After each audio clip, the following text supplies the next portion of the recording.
What's up, WWE Champions Universe? Welcome to Champions Chat, the fastest growing podcast dedicated to the WWE Champions mobile app.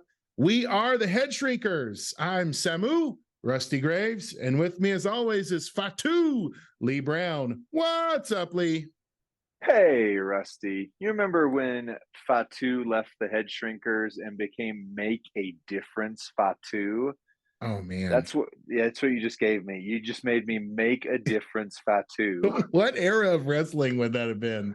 Is that obviously it had been right after the New Gen or in that in between New Gen, but well before Attitude. And they basically did like these like PSA, like there were some of the G.I. Joe knowing is half the battle, and some of the like NBC, the more you know. And it was like Fatu standing in his colorful jacket, like, don't do drugs, kids. Woo! So this is like pre-Rikishi, right? Oh, yeah. Fatu, for those of you who need a bloodline reorientation like I do every few weeks, it's like Fatu is Rikishi, right? Yep. And Rikishi is the Usos' dad. Is Jay and Jimmy and Solo's father. Yeah. And Samu is not any of their dad, right? Right. But he's like a cousin. He's a cousin. He's like Roman Reigns' uncle. He's Afa's son. Roman is Sika's son. Sika. Okay, so Sika, the powerhouse, fun character that very rarely do we get to use anymore. But so Sika's Roman's son or Roman's dad. Afa is just a friend or a cousin. No kids in the lineage. Samu. Yeah. So, okay. And Trinity Fatu is she married in Jay's wife. Yeah. No, Jimmy's wife. Jimmy's wife. Yes. Jimmy's wife is, and for Trinity. those of you who don't know Trinity Fatu, that's Naomi. Feel the glow. Right. Who's now Trinity in Impact Wrestling. So now that we've had our bloodline Anoa'i family tree discussion, it's a lot, man. It's a lot. It's a lot to keep track of these Polynesian royalty in the WWE. And but today we're recording this on Black Friday, also known as Black-Fatu Day, is what is known in the game today. WWE Champions. How is your Black-Fatu Day going, Lee?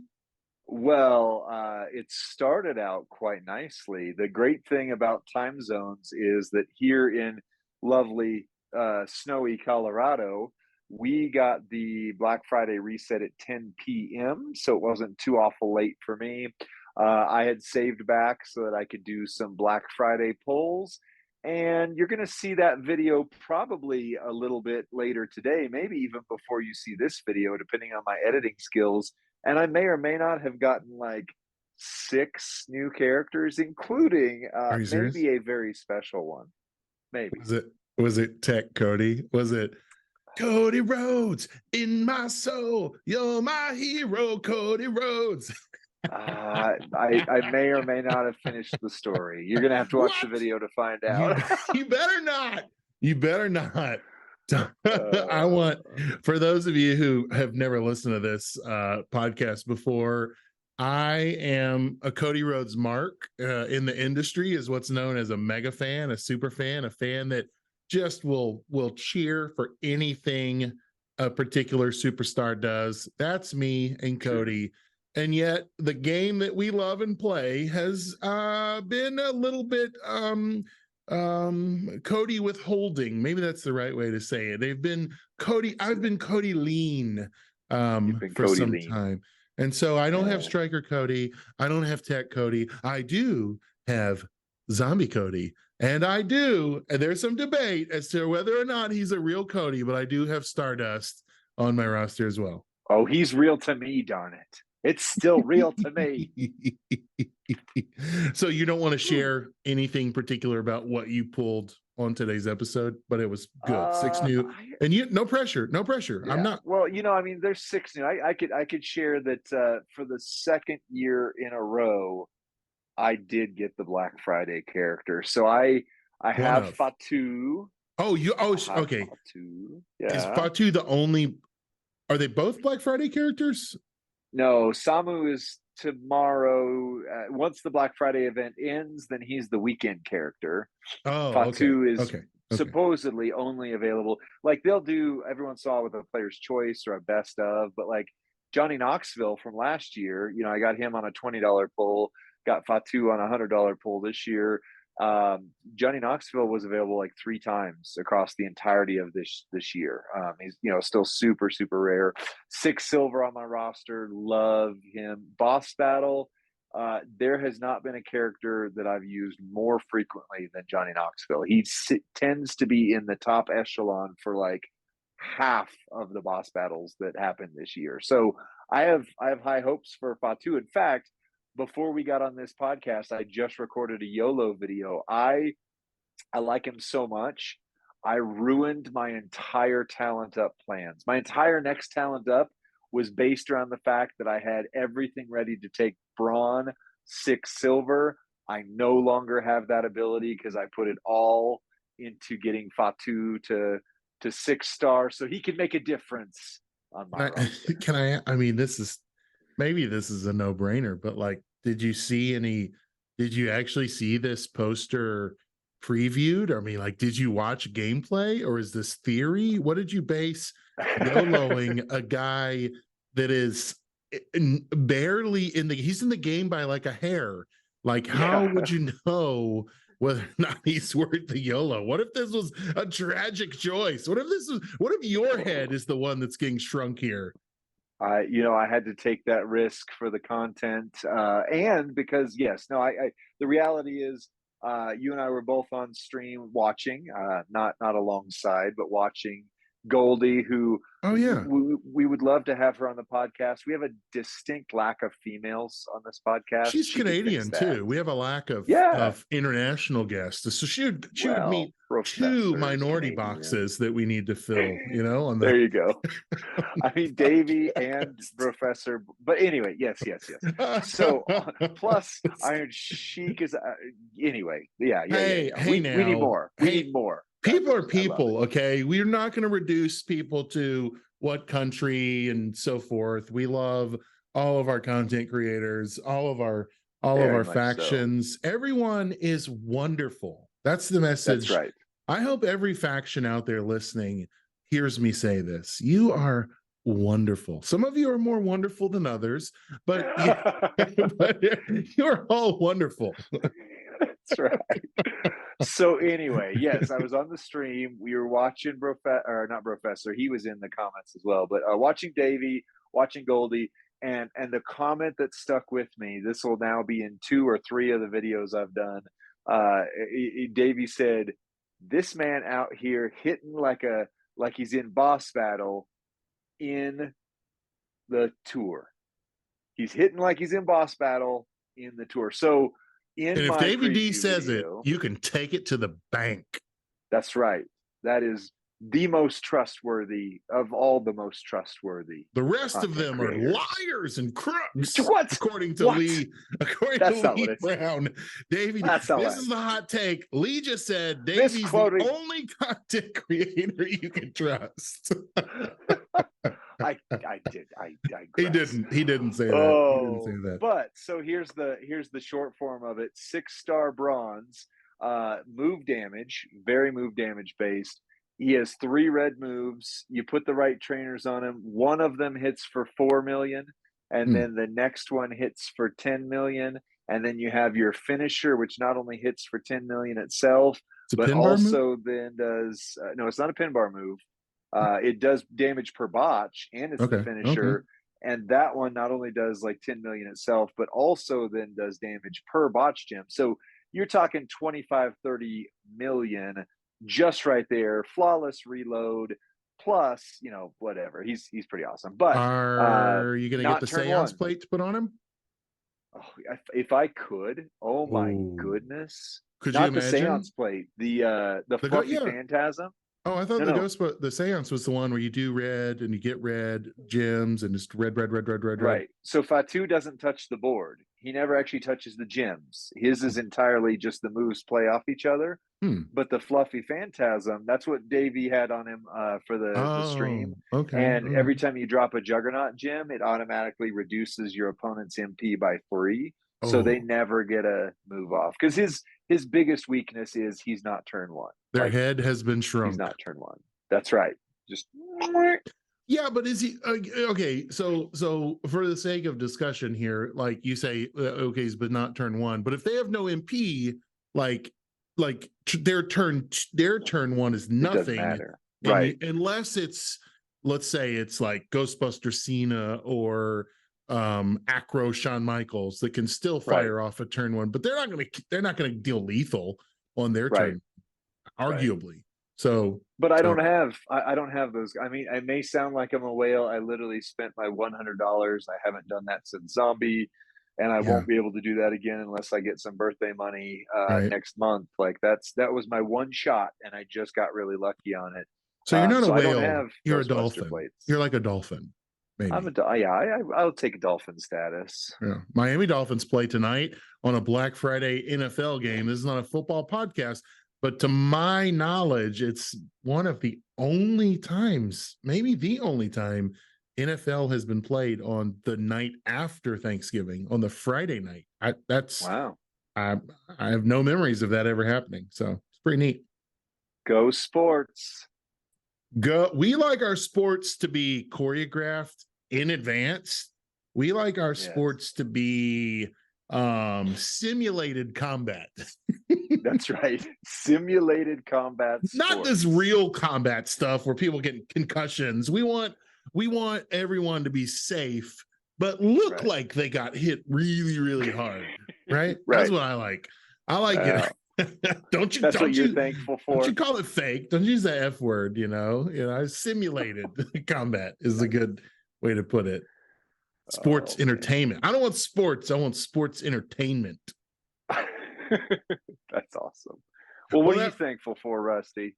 That's a great question. Are we talking in game or out of game? I'm assuming we're talking in game. People don't care about. You can do whichever. Yeah, Smash Quiz prompted us with like, "Hey, what are you thankful for that they've changed?" But you take it wherever you want to go. Yeah. Oh, okay. So you're the host. You do what you want. I had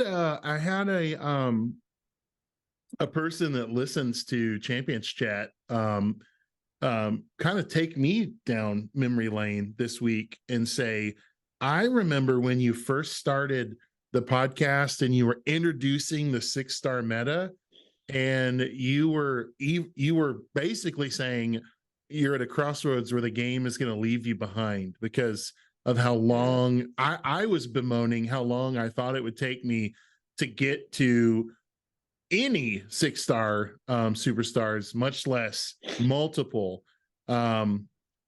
Honestly, this is all tying together. So Synergy is here now on the Thanksgiving Day turkey timer loot. I pulled several new superstars that actually pushed me over the 4 million roster mark. And I posted a screenshot of my little roster. Now, again, I'm essentially a free-to-play player that likes to spend money in the game occasionally when I have it, when the margins are there, and when I feel like the spend kind of is quantifiable, like I can justify it, right? So so at this point, I went from no 6-star superstars when we started this podcast. I think it was May when we introduced the 6-star meta, episode 1. And at this point, I have over 20 6-star superstars. I have an over 4 million talent roster, and I have 4 6-star silver superstars. And nice. And I'll say this, all because I put into practice the things that we've talked about on this channel, and the people that we've brought on, the guests that we've brought on. some of them we've brought them on simply to help me learn how to play the game better and get a better roster. So, so I'm that's thankful. right. I'm thankful that I can now do multiple level 23 boss battle categories, and like stoked about it. So that's my big one. Yeah. How about you? That's awesome. Well, I mean, yeah, in the game I mentioned, in the family, just got to do a great Thanksgiving yesterday. This is the first Thanksgiving since my wife and I have been married that I can remember where we weren't either traveling either to Oklahoma or Wyoming to see one of our families or preparing to, but usually Thanksgiving is the guaranteed we're going to be one or the other. And then the same will happen in Christmas. This weekend, coming up, I'm heading to Wyoming. We're going to do my birthday, Christmas, Thanksgiving, and like two other things, all in like one big shot. So on the good side of things that ties to this experiment is, if you notice, especially it was prominent last week and the week before when we had two guests on that had really good podcasting equipment. Rusty went from, we've had nothing to now all of a sudden you could see on screen he's got this great setup. So my birthday, the main thing I asked for is please get me a podcasting mic. Please get me a microphone that would do what you guys. So I will stop sounding like I'm in a tunnel in another week or two. So yes, excited about that. That's awesome. Can I share another thing that I'm thankful for? Honestly, Please? And this might actually be a segue into something that we are going to talk about anyway.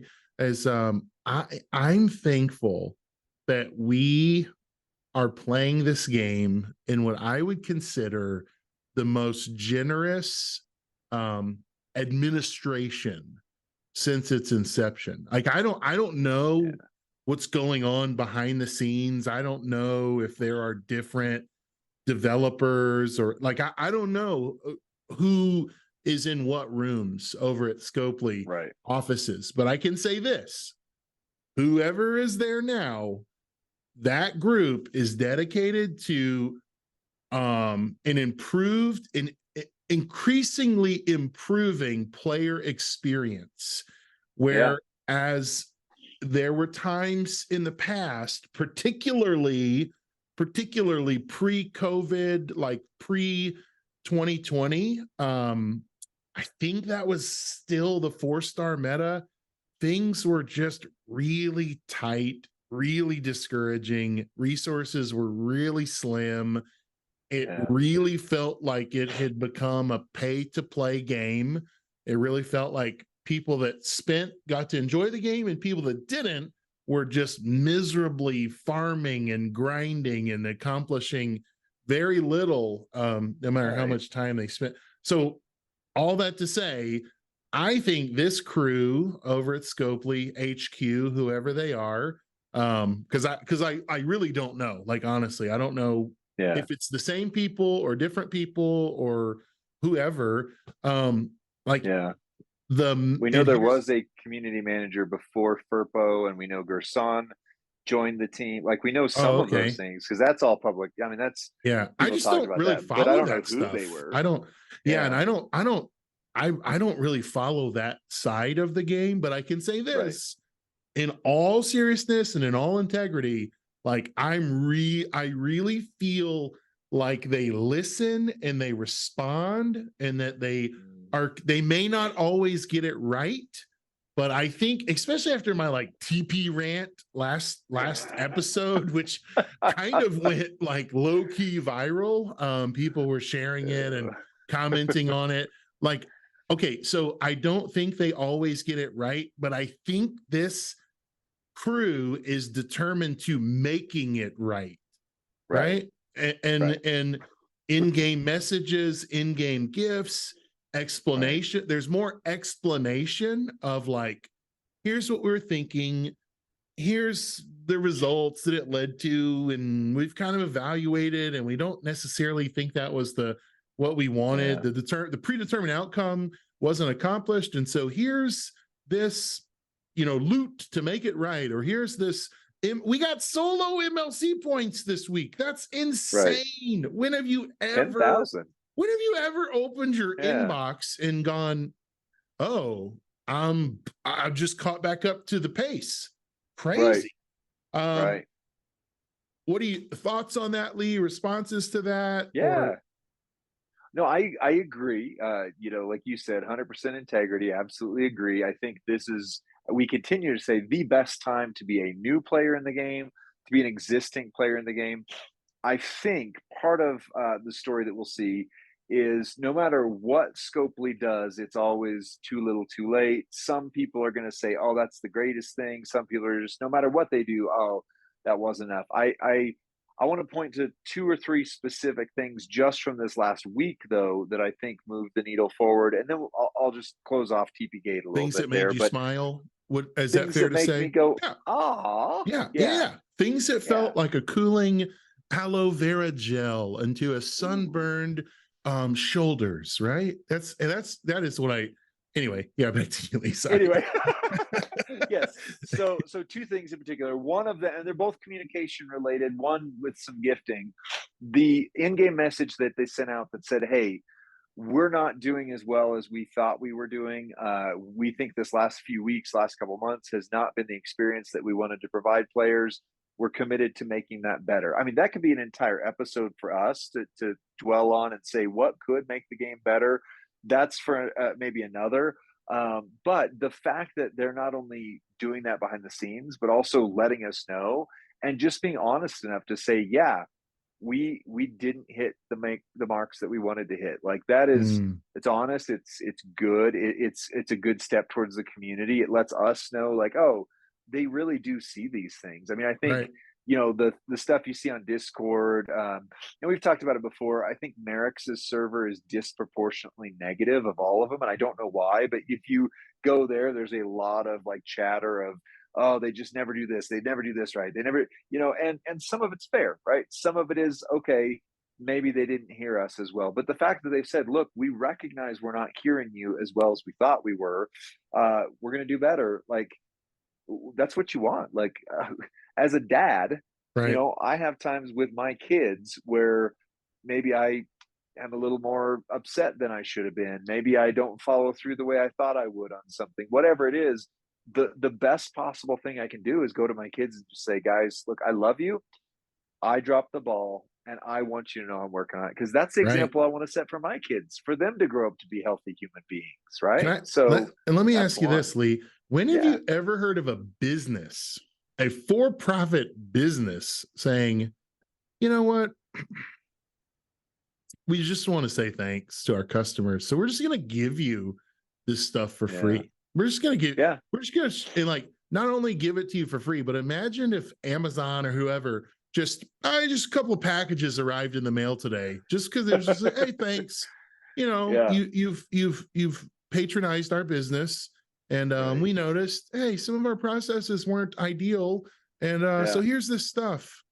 Like Right. businesses don't do that. Like businesses Not never, often. they first of all, they never acknowledge any wrong Right. has been done. Second of all, Yeah.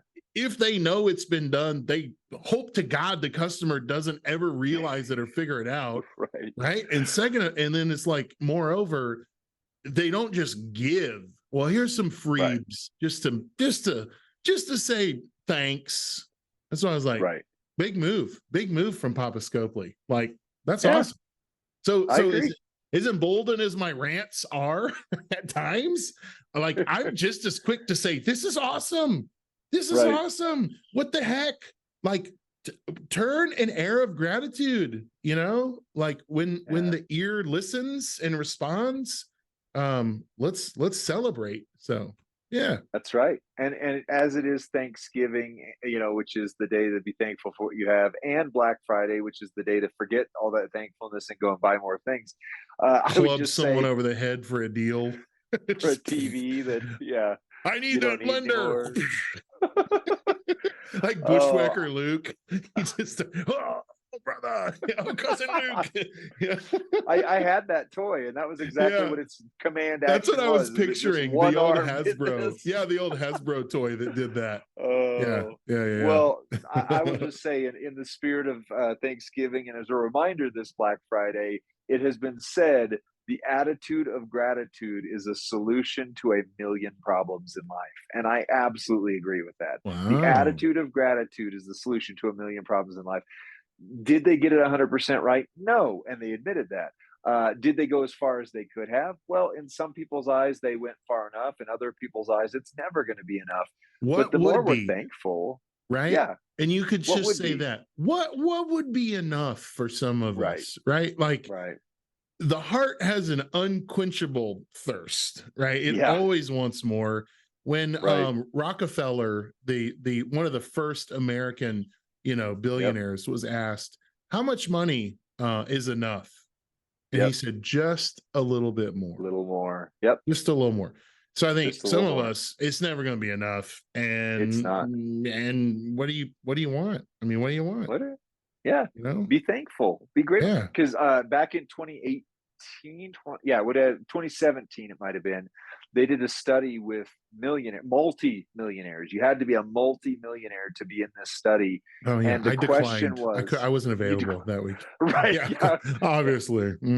Oh, I had dropped down to 9 million that day. And so I could, Yeah. could be in the 10 Right. million category, right? Yeah. Yeah. Yeah. Yeah. Oh. Anyways, they asked them the one question, which was kind of what you said, the Rockefeller question there. How much would be enough? And they averaged the percentages. And forgive me, I'm going to forget the exact number, but it was something in the ballpark of 17% more. If they just had 17% more, and you're talking people who have Interesting. tens of millions of dollars. Wow. The curse of the lottery, absolutely a verifiable thing. You can pull up on all sorts of different YouTube videos. Those who get lottery winnings disproportionately become depressed and suicidal. They disproportionately report happiness levels dropping because we've talked about this before. But when the William Regal loot was out, and I was so frustrated I was going to miss it, it's simply this: money, power, fame, and things don't make you a different person or even a different version of yourself. They just turn who you are up louder. So when Scopely makes these mistakes, if you're a person who's grateful, you'll be a little more grateful. If you're a person who it's never going to be enough, it's still never going to be enough for you. I So just tried to do some take math account. on 17% of my roster talent levels at 4 million now.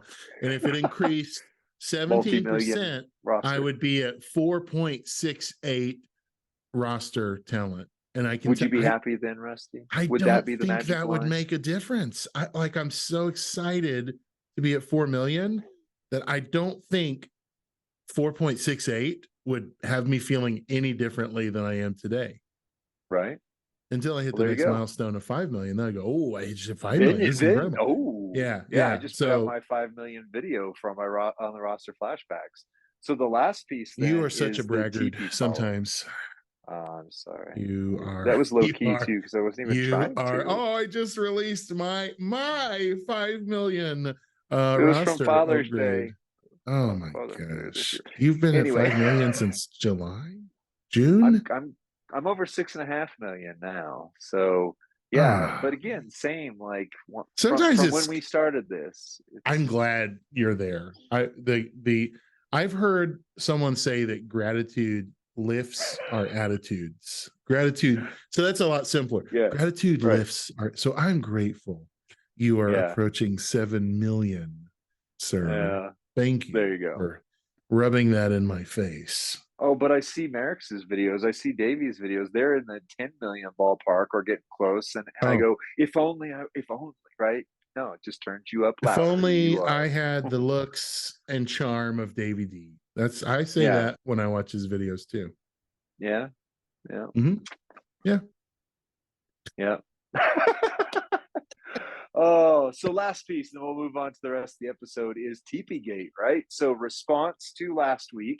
Last week you were upset. I In was fact, livid. I the was thumbnail livid. was like bright red face Rusty, like I you did. didn't use that one, but I have one that's like, I blush easily though. yeah. So Well, when I'm you passionate. flushed quite a lot. But anyway, some people, rightfully so, were extremely angry. Some people say that Scopely took back well more than what they originally had received. Some people's TP went down to zero, right? Some people went out and spent all of it just so that they couldn't take it back. I mean, so no matter whose story you're listening to, there's lots of different sides to this. But not only did Scopely eventually take the TP back, they did then give out another 10K TP. Plus, they just gave out this, like, "Hey, we screwed up" award that you just mentioned that had TP and shards and, solo MLC points. And then this one, don't let us miss it, because this was just yesterday. In fact, this is why I have multiple polls videos coming out. My two kids who haven't played this game forever, they didn't do the daily logins, but because there were portal issues, they just went ahead and put everybody to where you were ready to go on the turkey timers if you Yeah. grabbed the Thanksgiving login.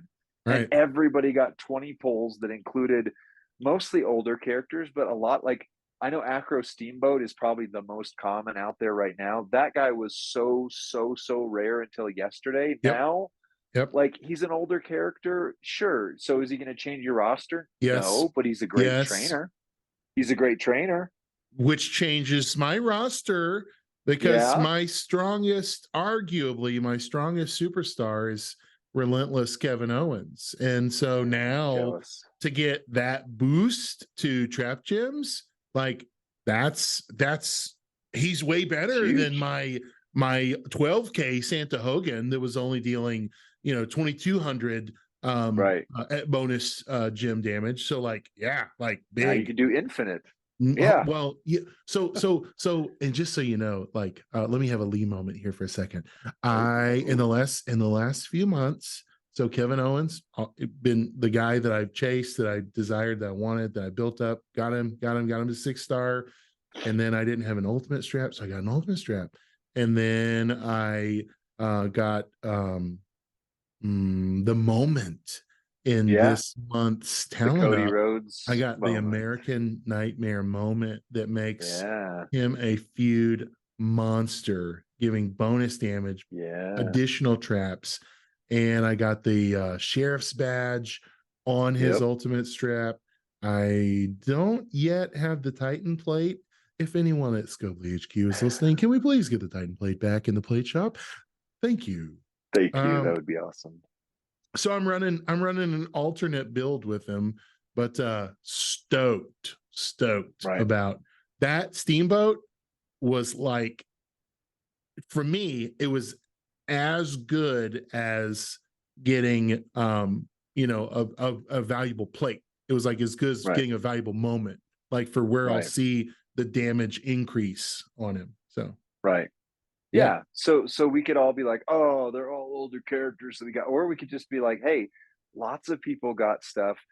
A good example. So both Goldie and Merrick's, among others, but they're probably the most public that I see, are doing free-to-play accounts. Like, apparently Goldie's been doing hers for a while, and I'm just now catching on to it. My apologies, Goldie, we love you. But she does Dorothy's daily, right? So she's got Dorothy as her other account. And then Merrick's purely free-to-play account. That video he just did, where it just was like new character, and they're all 5 gold, 5 silver, 5 bronze.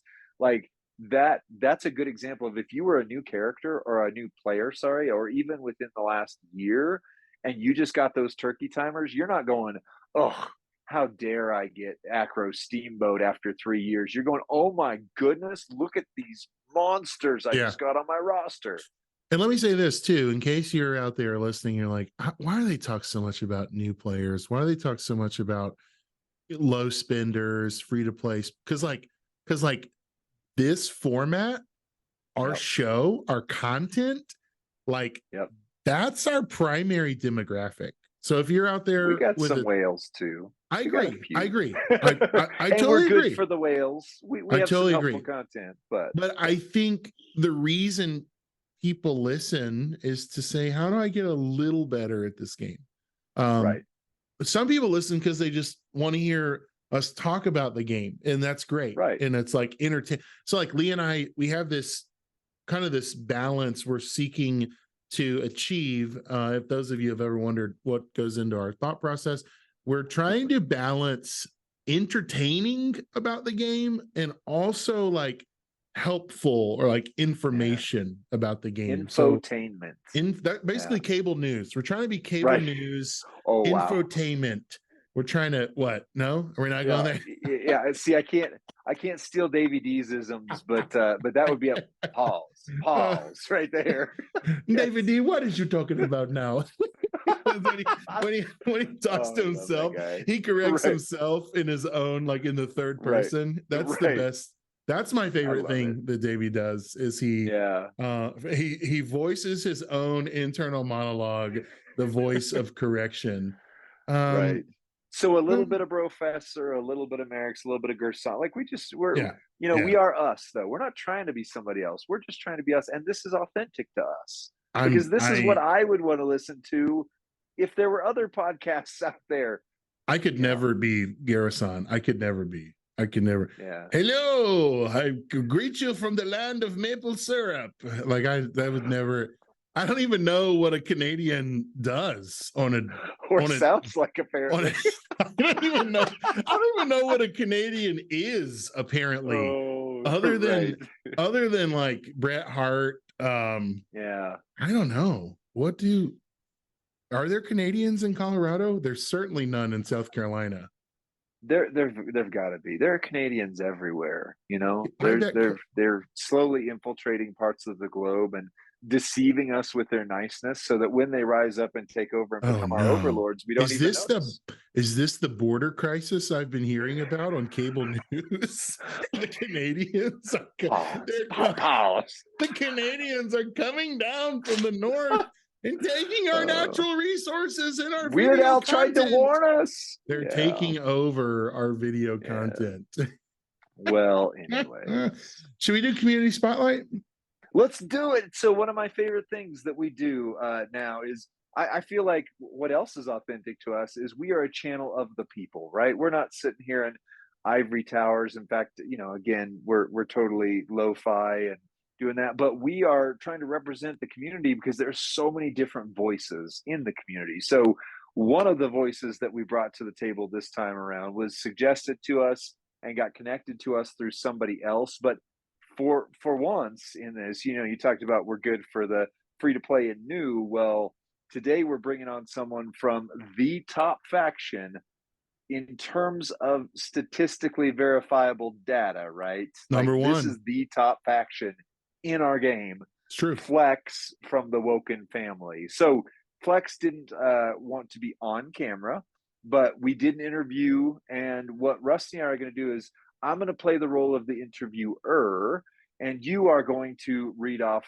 Flex's responses, right? I am going to be cosplaying the role of someone who is good at WWE Champions. I know it'll be a stretch for me, but I think I can do. No, I'm so excited to share Flex's the input he has to your questions. So we wrote these questions out to him, and he kind of long form answered them. So I'll be reading his responses, like Lee said.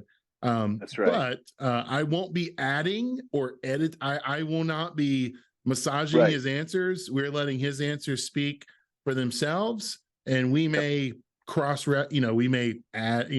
It's an interesting thing he said there, right? So yeah, sounds good. So without further ado, first two questions that I asked in one shot were, what do you feel is the state of the game?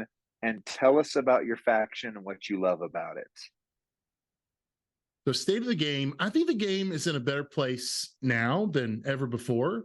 And there's so many layers that it's easy to get lost sometimes, but it's layered in a good way. Straps, moments, etc. They're a beautiful thing, and it allows Scopely to make irrelevant characters into relevant again with a simple code or an item, and obviously make some money along the way.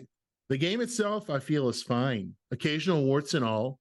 My wish is that the community wasn't as toxic and aggressive as they've become. Gamers as a whole are pretty toxic, but the gimmicks and nonsense that goes on is just so unnecessary and unhealthy. We get to play a game to pass the time or for whatever reason, and for people to try to tear down others for no reason other than their own egos and agenda is just unnecessary. Life's too short. Enjoy the game, right? Yeah. And then tell us about your faction and what do you love about it, Avatar of Flex here. Nice. Well, we have three amazing factions: Woken, Warriors Reborn, and Viper Guerrillas. And then we also support many other factions beyond us. It's important to make this a better place than we found it. And the only reason to play this game, I believe, is having amazing people around you that you can build with. This is a social game, and we love hanging out and supporting each other regardless of what's going on in the game. And it's been a long journey for us to get where we are. We continue to work hard and build and do the right thing by people. Some ungrateful and they're no longer there, but that's on them, not on us. We want the best. We want the best and kindest people to be here. Sweet. We heard that there are an influx of new players lately. What would you say to new players? And for those who are on the top player side, on the other hand, what would you say to help them enjoy the game more? To new players, I'd say study and learn, be patient. Don't dive headfirst into spending until you know this is the game for you at least. Think creatively, as this is not just a gem swiping game. It's an exercise in creativity. Don't get caught up in the negativity and legacy drama that others put out there. For those who are top players, on the other hand, oh, I'm sorry, that's your question. That's your line. No, that's still him. That's still him. Okay. Oh, sorry. Yeah. And so for those the top players, on the other hand, what would you say to help them enjoy the game more? I would say find what you love in the game and help others learn and grow. I know it's hard for many to be social or to share ideas because they get dumped on by fragile, egotistical dopes throughout the game. But if the place doesn't give you that creative liberty, find a spot that better appreciates and supports that. The game is not always going to make sense. Scopely sometimes makes it difficult for us to see the bigger picture, but create a balance and make sure you don't lose sight of life and the stuff behind the screen as well. What's your favorite change or addition to the game in the last couple of years, and what do you wish they would change? I always despised the dodge mechanic, and it looks like that's finally going away. I like the addition of straps, plates, and moments, even as so many were railing against it and organizing bizarre protests. I've always maintained that they would add a phenomenal layer of strategy and a great lever for Scopely to add more depth of the game to. Let's see. Anything else I didn't ask that you wish I would have? Well, I would love for you to mention our content that we put out for the community. And there's more coming for it. And we're always open to provide direct advice so people can get the most out of the game. And then Rusty Graves said, of course, where should we direct people to find your content? I'm playing Flex, you're playing me, and you're playing you. This is Shakespearean at best, you know? Much appreciated. On YouTube, you can search for TWF Gaming. That stands for the Woken Family. And you'll see our, and this is me, Rusty, just saying, you'll see their logo, a commitment to excellence, TWF. And so it's a community content for WWE Champions mobile game curated by the Woken family. Also, it looks like they just started a Twitter by special request. So on YouTube and Twitter, search for TWF Gaming. That's it. Yeah. Wow. I'm sending out hey, we just recorded it. We did it. If you've got a community spotlight, if you want to be in person on video or, you know, something like that, or even if you just want to send something in and say, hey, you know, I'd love for you to chat. You know, we've now done a community spotlight for some of the bigger factions. We've done some for smaller factions, people in, that is. And we just want to hear your voice. Obviously, we can't highlight everybody, but, you know, the longer we do this podcast, the more people we get their voice out there. It just helps the community to recognize that, one, these are real people. So takeaways, you said, let's do some takeaways real quick. These are real people, right? And the toxicity that exists in the community, I do agree. We've talked about how people tend to have a negativity bias built into them, which is why the attitude of gratitude is the solution to a million of life's problems. But, you know, there also is real people on the other side of these keyboards. And so I know Flex mentioned that at times he could be a controversial figure in the community, and I know you've jokingly called out Casey Platinum to have some fun Whoa, before. whoa, whoa, whoa, whoa, That's whoa, whoa, whoa. what. So I know, and we invited him to come on and share Oh my his thoughts gosh. at some point. But there's real people on the other end of this too. So let us not forget the human impact. Because I know one thing back when I was just getting involved in the Facebook groups, right? That was little Lee starting these new community adventures, and I just noticed the negativity that was there. Mm. I don't remember which Facebook group it was, but I just made a post at one point. There's this ancient quote, and I forget the author. You can throw it at me in the comment section, but basically says, be kind to everyone you meet. For every person you meet is dealing with some unseen battle. And that's what that was one of the things I took away. As you mentioned, the toxicity that can exist in the community is just remember, you don't know what people are dealing with. And Right. with what Rusty and I do on a day-to-day basis, people come into our office all the time and share things that you go, I have no idea. Like, no wonder you were acting like that. Like, it doesn't excuse bad behavior, but you start to see the person and their struggles. And yeah, it changes the story just a little bit. Rusty, what were your takeaways? Well, first of all, thanks to Flex for his feedback, for his input, taking the time to answer those questions for us, and graciously allowing me to play the part of himself today. I'll say this, first of all, my initial feedback is this. He's right on when he said, we're trying to help the community. People can ask us for advice and we'll give it. I thought I probably had the propensity to think that there were, quote, industry secrets that Woken would keep to themselves to maintain an advantage in the game. Right. And I have found the opposite to be true as I've had conversations with some of them. Particularly, one was with Flex himself about a best build for my relentless Kevin Owens. As I said, like, I've got this poster. I think he's my best. How do I make sure I'm really maximizing him? Like, how basically, how would Woken run him? How would I get the most juice out of this orange? And he just, I mean, he's like, and this is way before he knew we had this show and that we were doing this content. Like, it was on like a Facebook open community group that he was just like, here's how you do it. Here's what, it's like so generous, so quick to respond. Absolutely. There's another guy in Woken who sends me super helpful boss battle recommendations. When I put together, on behalf of Champions Chat, I put together like a Reddit list, recommended superstars, and I try to do it on the very first day the boss shop opens, even when it says mystery boss and we know the boss's stats. I try to get this thing, I try to rush it to print, right? So that we have some and then edit it after. Yeah. Oh, for real. Yeah, I do. Like, I go in and edit, like, and I'll even say, like, you might have noticed there's no recommended superstars yet. We need the community to help build this thing. And guys from Woken will DM me like, Umaga, triple black, drip plate, like, you'll knock the boss out instantly. So like they were giving the whole community, quote, their industry secrets on like how to maximize super. Like, to me, that's just incredibly generous. And that's not common in other games. Like like I was like a Call of Duty guy for a while and doing like, I mean, like, you are never going to tell any other faction, right?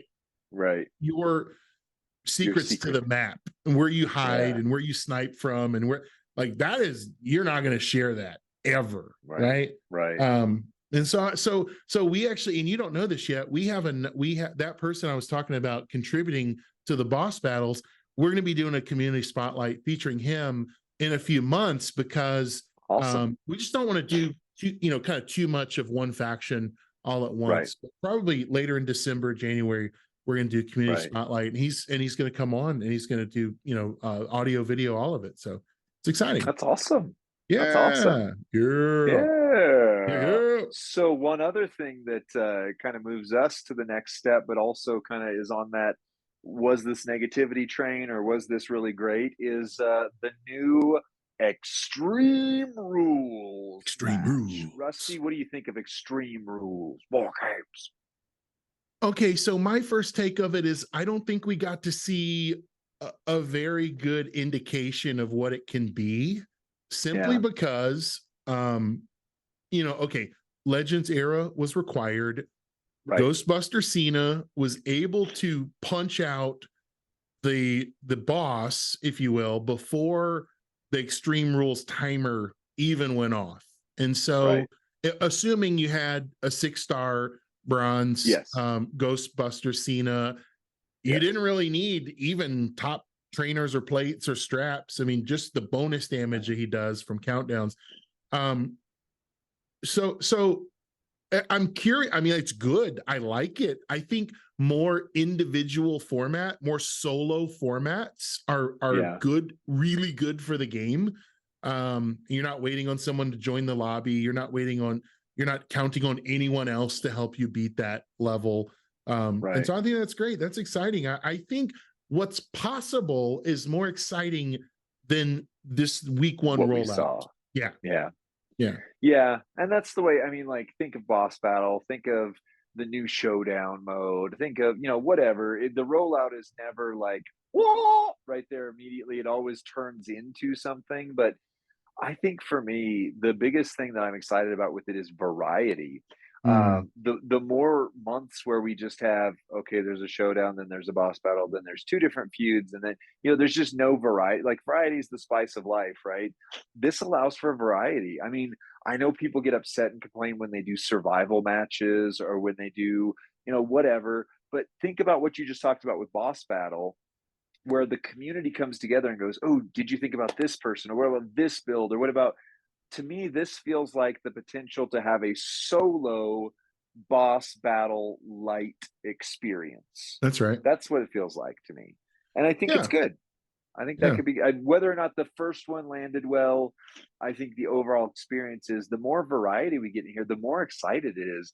The only thing that I think, you know, we've talked about this, like, this is the meta that is, you know, the versatility era, I think, was Smash Quiz was what called it, who was what called it that. But in this versatility era, the one thing I would say that I would love to see a little bit less of, or maybe it's more of, depending on your perspective, is I love that they're making you build your roster out differently, right? We've talked about that. I love that you're forced to really think about, oh, I need this class and this type character and all that. But there are times where I just want to use who I want to use, right? And the best example of this, and I know it's female, and female gets used like a third of the time or a fourth of the time in the game, but my zombie Becky, I YOLO'd her famously in my video to 6 stars, maxed her out, everything except for her moves. But I mean, I put her all the way to 6-star silver max. I have not used her once. Literally not used her once since I pulled her. There hasn't been a requirement. There hasn't been a reason to. And I was excited about Flash Feud this weekend, getting to use Becky. And then I saw first, oh no, they've nerfed black gems, black moves. Okay, well, that forces me to use her triple blue move set. That wasn't what I was going to do, but I can still use her. And then it became, it's not Flash Feud, it's just regular feud, which is fine. I mean, again, it breaks the pace, it breaks the format. I'm fine with that. But my new Fatu, you know, like, I'm excited. I want to, like, give me modes that I want to use him in so he doesn't sit there. Give me modes that Becky, and this is something that could be that, right? Like, they could put out more variety of tours, Extreme Rules, Survivor matches, whatever, that then makes me get to use more of my roster, but also give me a few things where I just get to use my favorite character, because I haven't. I literally have not touched Becky one time since I got her, and I'm sad about that. That's good. But I'm grateful I got her.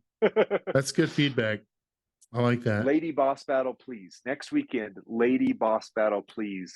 Becky will eat 2 bites that boss will be gone. But dad jokes.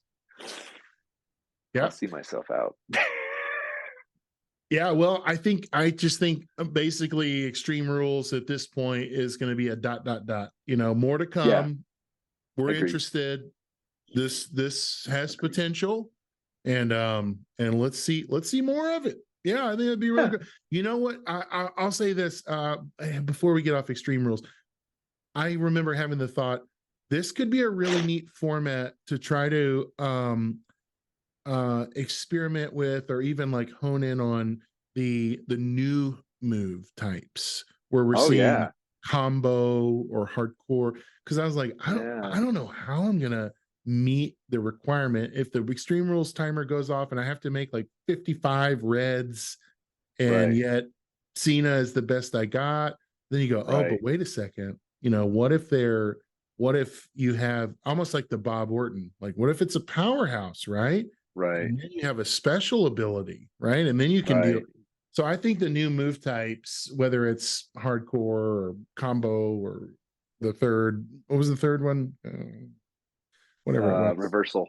Yeah, reversal. Like any of those, like if you could do a reversal and you could steal their thing, and then because like reversal is probably underutilized mechanic right now, in the game. So the move, I think Extreme Rules really lends itself to that kind of tangent of where the game could go. So, and exploration, because I mean, boss battle is the most versatile mode, which I think is one of the reasons why it's your favorite. Showdown, you pretty much know what you're going to get. It's just which class, which, you know, era, which whatever.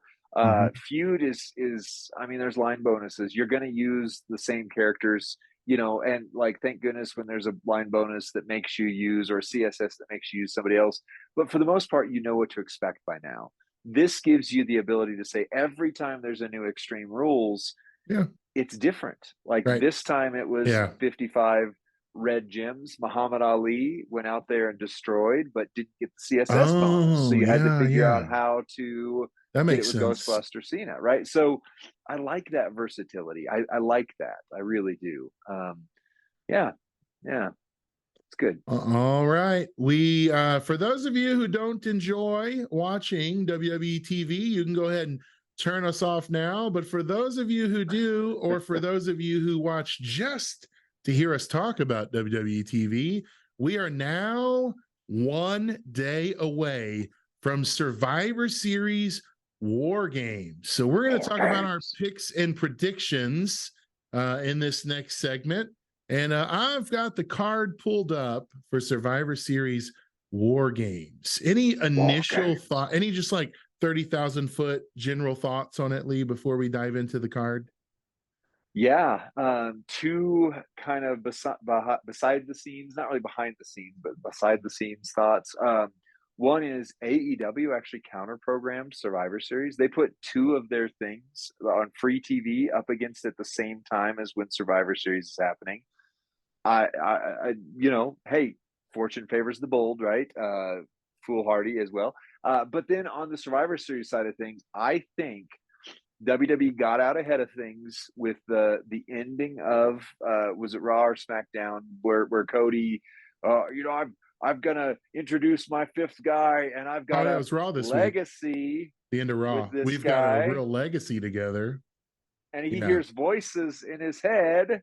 And, you know, like, so just that might be the one thing that Cody's done that I just cringed, where I was like, oh, what are you doing, Dad? Get off. No more, Dad, please. No. And I love, obviously, I love Cody. He can do no wrong. What the heck was that promo? What was that promo, dude? Well, it was WWE forcing him to get out ahead of the CM Punk issue. Because they have not only sold out the arena in Chicago, got to know it's Chicago, but then they removed the entire Titantron from the set so they could open up more, and then they opened up more, and they've sold out 3 times. The reason they've sold it out in Chicago is because people are convinced that CM Punk is coming back. So they put out the fire by saying, "Oh no, it's really Randy Orton," and just so you know. And Just so you know. we actually talked about that in this segment We last did. week, that if But it's it's gotten worse. Orton and not Punk, you better let people know before they buy their ticket. Well, Yep. yeah. They kind of. Personally, I am not a CM Punk fan. He wasn't my era. I didn't really watch him aside from the pipe bomb that everybody's seen.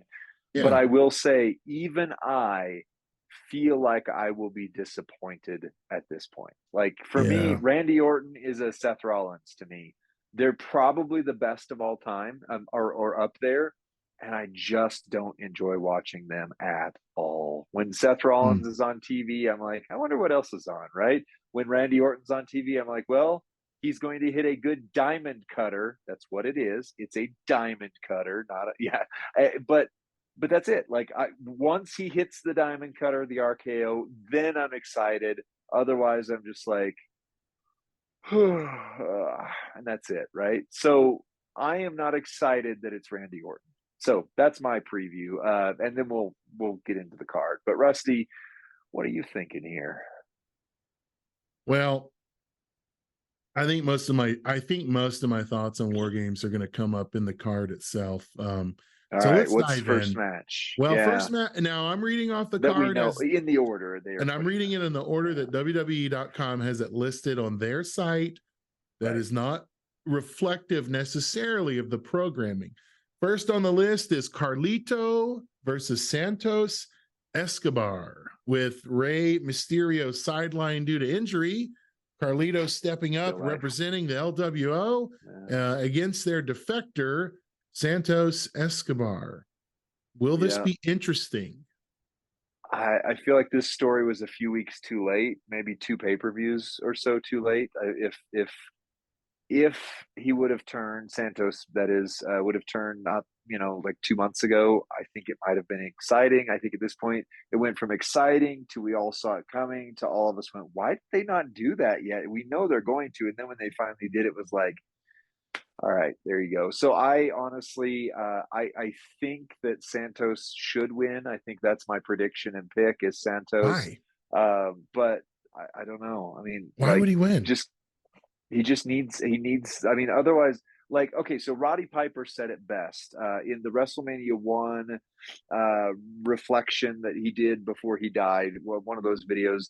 He said it wouldn't have mattered if Hulk Hogan was the most entertaining character in the world. He was at the time. Right. If he didn't have a compelling villain to topple, nobody would have cared, right? And Roddy Piper was that compelling villain. Without a compelling villain in Santos, then the LWO just goes, cool. We won. All Thumbs up. What else is next? And I want the LW. Like, I'm so glad for the representation. I'm so glad for the legacy of that. I'm so glad for that gives Rey Mysterio a chance to go out on like a real high with great legacy. Right. I want it to be good. So they need Santos to be the biggest jerkhole ever. I agree with that. Yeah. Santos needs to go over so that he can fight Rey at a bigger pay-per-view. I don't think maybe his retirement match. I think it's got to be Rey and Dominic. I think it's got to be Rey and Dominic at WrestleMania, and we settle it once and for all. But I do think to keep Rey Mysterio interesting and relevant, he needs a heel. He needs a heel that knows him. Kind of the deranged fan, Santos. It makes sense. So what's your prediction? Why are they bringing Carlito back just to bury him at Survivor Series, though? So he can't lose cleanly. Santos will win. It will be a cheat to win scenario. And it is a match that should have happened on Raw or SmackDown or in the pre-show 2 months ago. Yeah. Right. Next up, the match I might be the most excited about: Becky Lynch, Bianca Belair, Charlotte Flair, and Shotzi in the women's War Games match against Bayley, Io Sky, Kairi Sane, and Asuka. Yep. I'm with you. So you go first. What's your prediction? What are you excited about? My prediction is this is where they turn on Bayley this is where Dakota becomes displaced and just like, oh no, what have we become? What have we done? This is where I don't know if they'll continue to be called Damage Control, but like the Asuka, like they have real heel potential with Kyrie and Io, and to be like I think they could be the tag champs, and I think Asuka could have the belt. Like I don't know how that could happen, how they could do a transference of power well. Right. So maybe the plan is for Asuka and Kyrie to be tag champ. Like I could see this really being an interesting, villainous, believable female heel stable, but they got to get Bayley the heck out of there. Bayley's got to go back to face. And I think this could be, maybe I'm dreaming, but this could be even what sets up the return of the 4 horsewomen of the WWE, of NXT. Wow. This could be somehow a return of Mercedes. This could be Sasha comes back, and I think this would set the stage for it, and it would be incredible. Well, so one of my predictions later on is for a run in, and you know, somebody gets hurt before and blah blah blah. So you don't want to overbook this, but what if they start the show and Becky Lynch is backstage and she's just destroyed, and then there's the, oh no, who are we going to partner with? And so they start with the, you know, one woman down, you know, and then Bayley ends up flopping sides, but then they still, you know, Io, you know, dominates because she needs to be a dominant champion. She needs to have that. So Io dominates and it gets down, and then boom, Sasha Banks comes out, and then, you know, the good guys win, Damage Control, whatever they end up calling them, just as long as Triple H has a chance to remedy a bad habit of WWE's, which is the foreign heel stable that just becomes a joke and just is very, dare we say, shockingly racial undertones, and instead just have them be dominant females that just run the women's division. And then, same premise we just talked about in the last episode, the Roddy Piper rule. If they're good enough bad girls, then the 4 horsewomen feel justified. But if there's not a dominant force for them to fight, then it's just like, oh yeah, the 4 horsewomen came back and they beat everybody. Now what? I want Asuka and Kyrie and Io to essentially be like female Yakuza. Like I want them to be the coolest, like hit women, hit men, right? I want them to like take people out, and like where there's an air of silent and secret assassin to them. I think it would be awesome if they left almost just a body count backstage for the next few months, where people are coming up, you know, road cases are just falling on people and they don't know how or why, and they're just in the shadows. You don't know what they're doing, and they are just ransacking the women's division. It would be incredible. It would be so good and so heinous and villainous that you know, who almost NWO-esque, you know, who will save the WCW, right? Like well, the NWO was a ripoff of something New Japan did anyway. Like it was a playoff of that. So take it back, right? Like just own that and it would have be that rival cool. faction. It would be super cool. Could you imagine Charlotte Flair's legs just hiding like a road case on, like the Wicked Witch of the West? Her legs just, you know, and they're like, who would do this? Who would take out the queen? You know, and it just shows like Io like in like a leather jacket just walking away. Like that would be just calmly awesome. Just calmly walking off. Unemotional good. Stealth. Just do it. We want it. We believe they can be monster heels. So that's my match of the night too, Rusty. If that happens, I'm in. I've got them going over. I've got them with the win, the W on that, on the Yakuzas or whatever we're calling them now. So agree. And then if Sasha Banks, Mercedes Moné comes back, she comes back after they've already been beaten, and she's the one that yeah, stops the yep, utter destruction. yep. Right? She comes Okay, back basically I'm to good with it. rescue Bailey from their clutches. Maybe Yeah, that would be yep, terrific. You know. yeah. And maybe the most confusing match of the night, we've got reigning intercontinental and record holding Gunther versus The Miz, who I believe is a 9-time intercontinental champion. So we've got the He is. longest reigning champ versus the most frequent champ, and yet they've not built that up at all. But somehow They there's heat mentioned it. between the two. Oh, did they mention it? Just like, but yeah, just barely, like partially. So somebody check my facts in the comment section because I might be wrong, but I think Chris Jericho and The Miz are tied, and they can't Oh, say Jericho, so they've right, alluded to the fact, but they're not going to say. Just like how now Ric Flair is in AEW.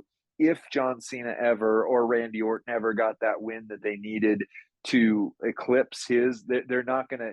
They're just going to say, and this is now the new record. They're not going to go, and right. Ric Flair, so they're not going to say, and Chris Jericho. Yeah. So I think that like plays a little bit off of it. But I got to say, I have always liked The Miz. I think Yeah. The Miz is one of the best like utility player. Like he's never been the top guy, and he shouldn't be, but he's a great heel. He's a pretty good guy.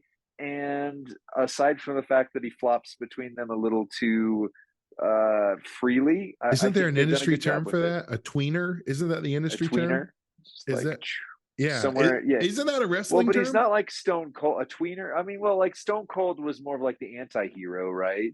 A Right. tweener usually is somebody who just, like, I would give that to LA Knight. Like LA Knight is not clearly a good guy. He's not clearly a bad guy. He's Mm. right.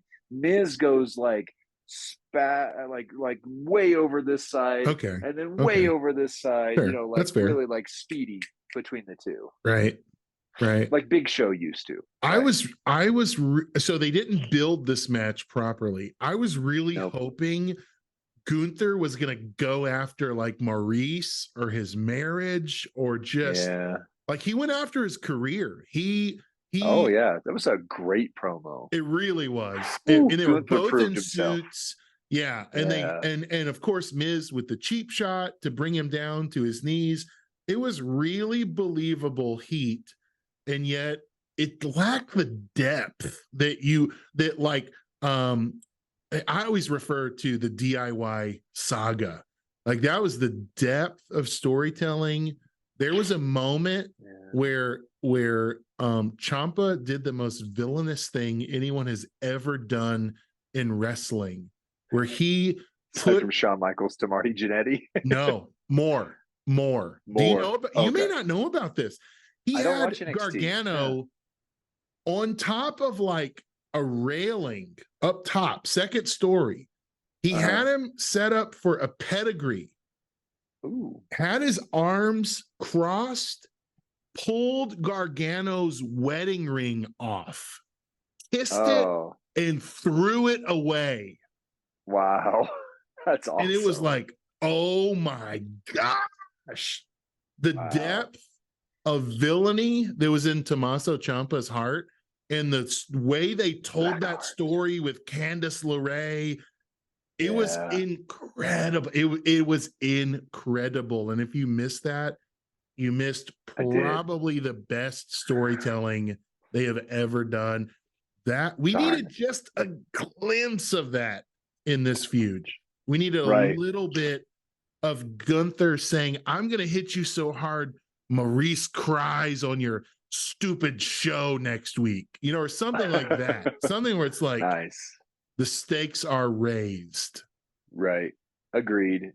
So your prediction, who wins?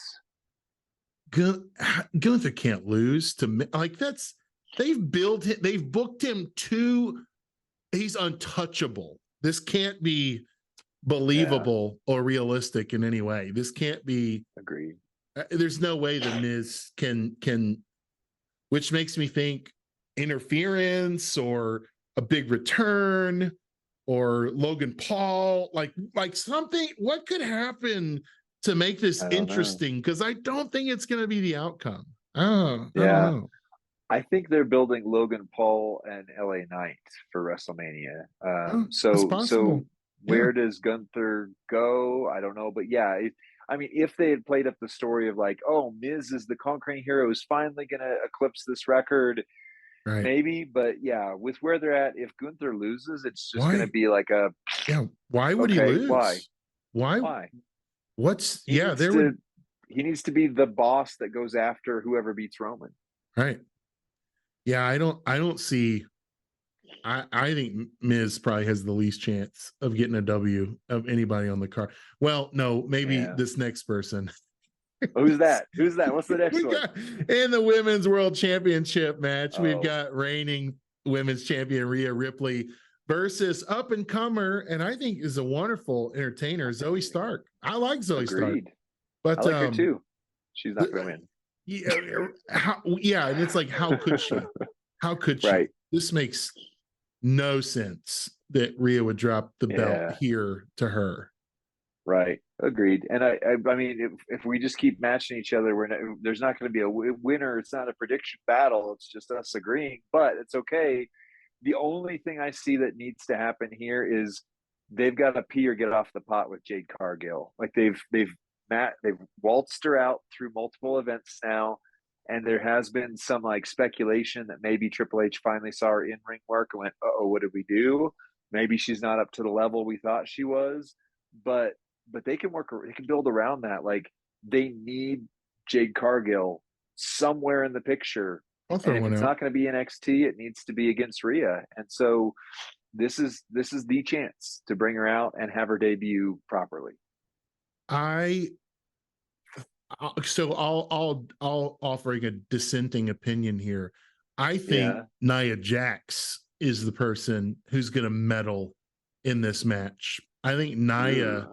I just think the way they've booked her, the way they've brought her out, the way they've 5-on-5, just she's not going away, man. She just beat, Raquel in a match that like should have been Raquel's clear path to victory.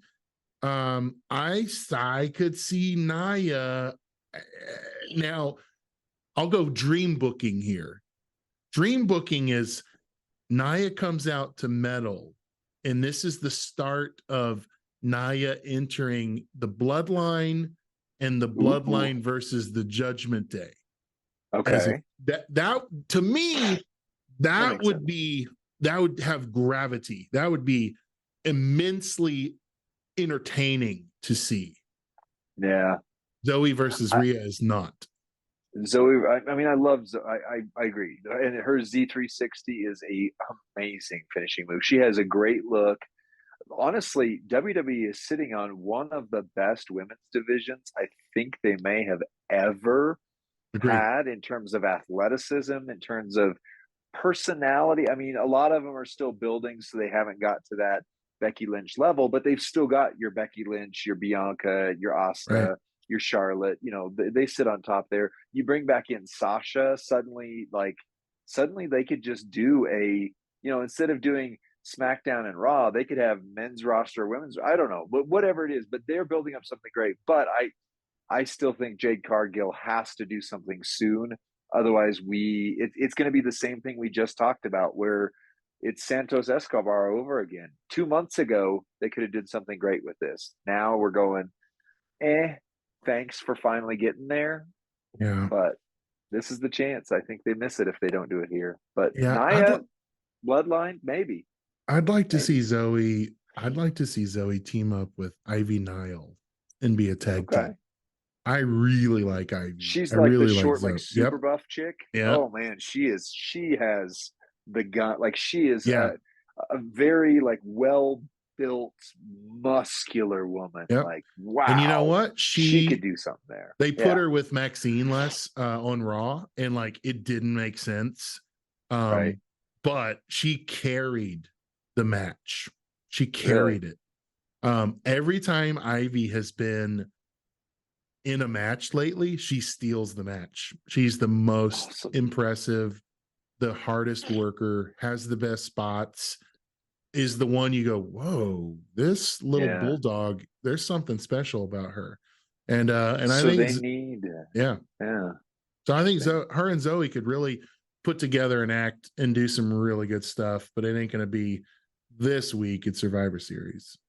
I agree. And this brings up, we were talking about the depth of the women's roster, and specifically for those two characters and those who are in their class, they need a mid-card women's belt. They need an intercontinental level belt.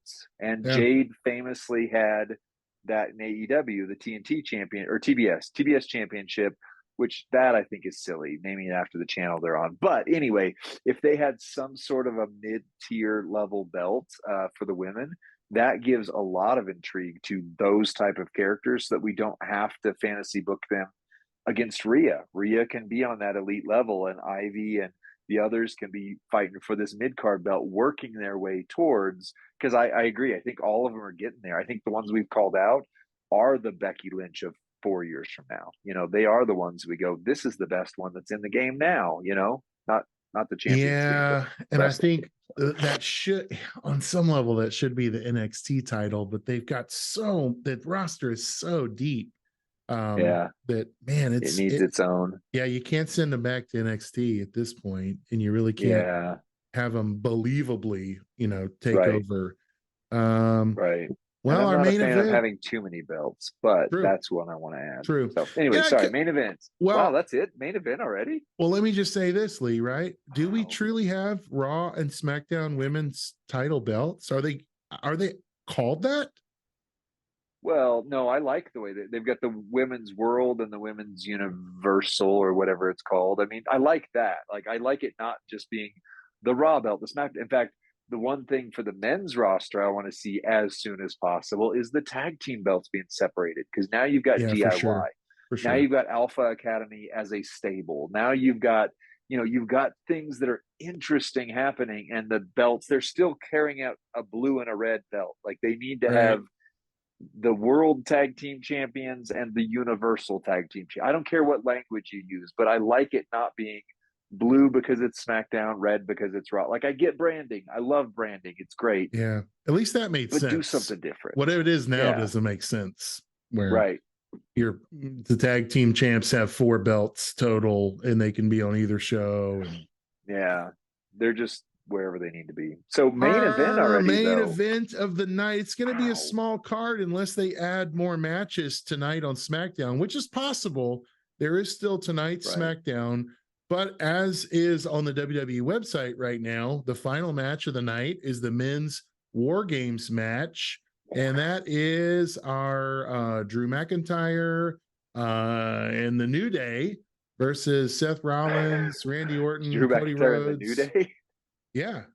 Wait, what did I say? Judgment Day. Did I say New Day? Evil goth Kofi is coming to the ring.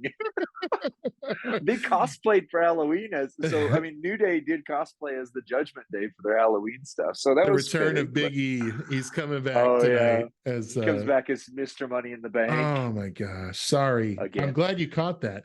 But I'm even reading off my screen. And so not only did I missay it, I misread it. So so the Judgment Day and Drew McIntyre versus Seth freaking Rollins, Randy Orton, who's been announced just this week on Raw, Cody Rhodes, Jey Uso, and Sami Zayn.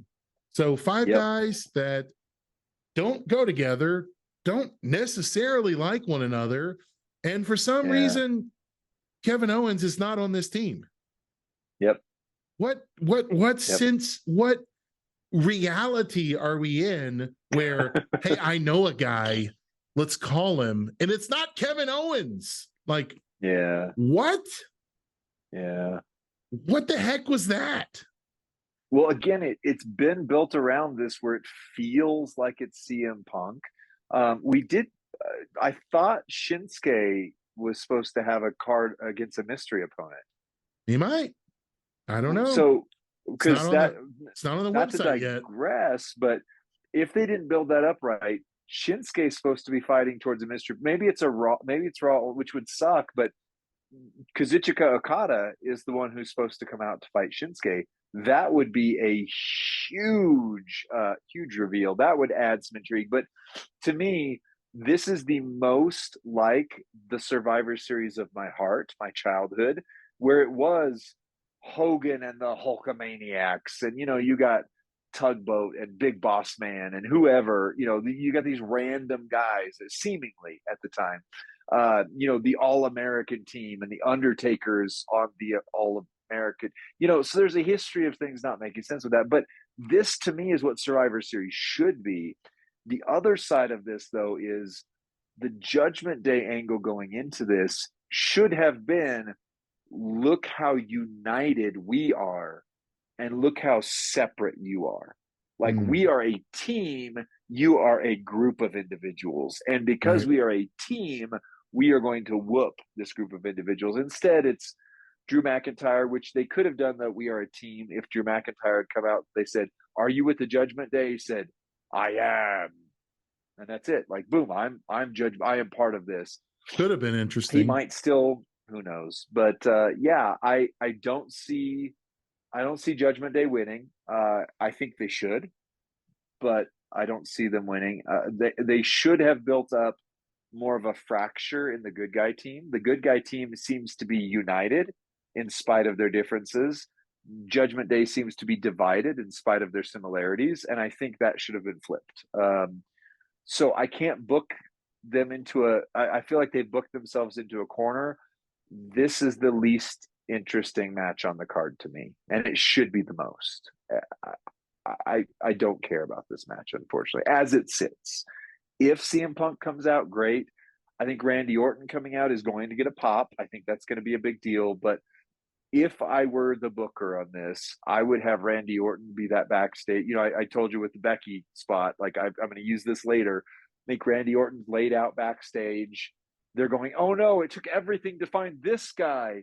Now who are we going to find? And maybe Sami Zayn does go like, oh, I'd call Kevin, but he's out of town. Oh, what do we do? And then they get there and it's CM Punk.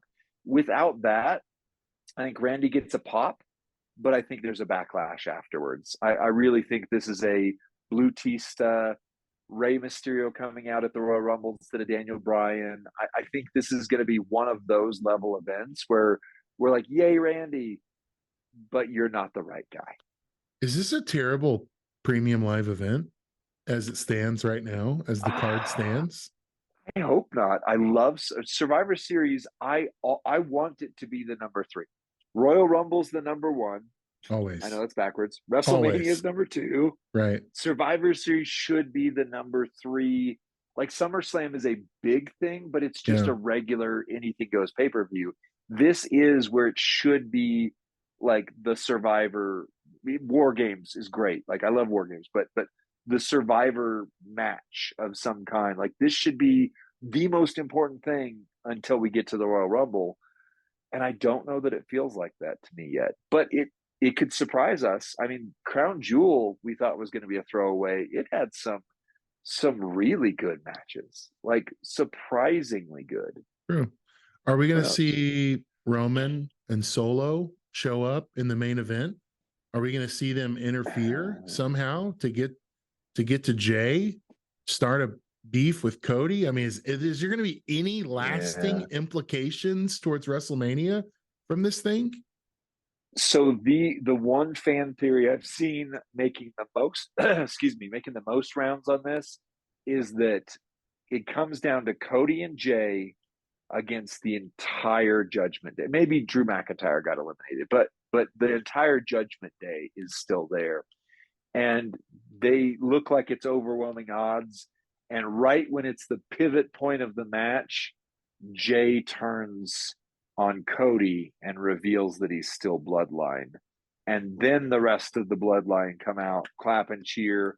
Jay leaves. Cody is decimated. He is fighting. He puts up a valiant effort against the onslaught of the Judgment Day, but eventually succumbs to the numbers game. And that's how we get the story moving to WrestleMania. I don't see that happening, though. That's the fan theory. That would be a terrible ending. Like, what? do we care enough about Jay? Have we invested enough about in Jay to not think that that was just inevitable? Like, do we really believe that he's like, through and through on his own face away from, I mean, like, Yeah. I what? don't know. The only perspective I have is my wife watches alongside. She doesn't, it's like C.S. Right. Lewis is looking at the beam versus along the beam. I look at the beam like it stares me in the face. My wife watches alongside the beam. Mm-hmm. And every time Jey Uso comes out as main event Jey, she just goes, "Oh, he's so adorable. He's my favorite." Like, so that's an outside perspective. Like Jey Uso is her favorite out of all of Something them. about his little mullet that So, she likes. yeah, that's right. And the crowd bopping that he does. And I mean, I think he's come into his own well. I do think that they've done a good job of presenting him as the Shawn Michaels of the Usos. Sorry, Jimmy Giannetti, but I don't think Jimnetti so. Uso. Jimnetti Uso. Yeah.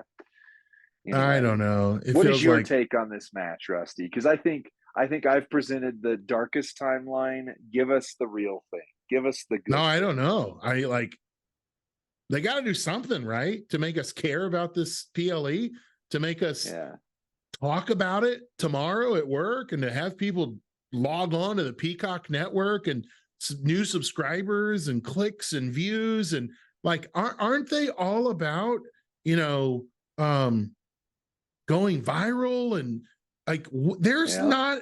nothing on this card that would say anyone is going to care about it beyond midnight on Saturday. Like Right. like I don't. So all that to say, I hope they make us care. I hope Right. they give us something that next Agreed. week we'll go, oh, we totally didn't see it coming. Or Yeah. can you believe that ending? Oh, that was so clever. Now, maybe Brock Lesnar is the thing. Maybe, like, honestly, in true WWE fashion, like Cena or Lesnar would be more likely to walk in that arena than CM Punk. And Yeah. so, Maybe. but like who cares? Even if that happens, who cares? You are Um, flummoxed and flabbergasted. I That's know. what I it's done to just you. don't. I don't. I feel like I'm circling a cul-de-sac looking for an address, right? And I'm Ooh. just hoping Ooh. someone opens their door and says, "Here I am. Here it is." Because Right. I don't see it. I don't see it. I just feel like we're lost, and this is a low card, irrelevant premium live event, and we're just Right. biding time until the Rumble. That's how I feel. I I hope not. I hope this is a springboard. I mean, if Shinsuke and a mystery opponent get added in tonight, and it turns out to be Okada, that is game changing. I mean, maybe a lot of people don't know who he is. He is the star of Japanese wrestling. I mean, period in NJPW for the last 10 Right. years. He is the boss level guy. So you bring him in, Jade Cargill comes out, or well, I guess in different matches, this Bailey turn and Sasha comes back. I mean, if even half of what we fantasy booked were to come true, we'll be talking about this until the Rumble. But the fear Good. is none of it does, and we just go golf clap, Well, courtesy golf yeah. clap. Or we go, that was the worst episode of SmackDown we've had in months. Glad they threw a cage in there, but Yeah. yeah, but Saturday oh night man, SmackDown sucked. Like right. that's what Oh well, we've got, this is our long, I think this is our longest episode ever, because we're Oh, both off eating turkey, enjoying the holidays. And so if you've hung with us till the bitter end, we say thanks and we love you, and we'll have Lee take us home. well, yeah, thanks. We love you. For all those who are out there enjoying the gratitude of the season, we're grateful for you. Enjoy smashing gems together and have some leftover turkey on us. Bye.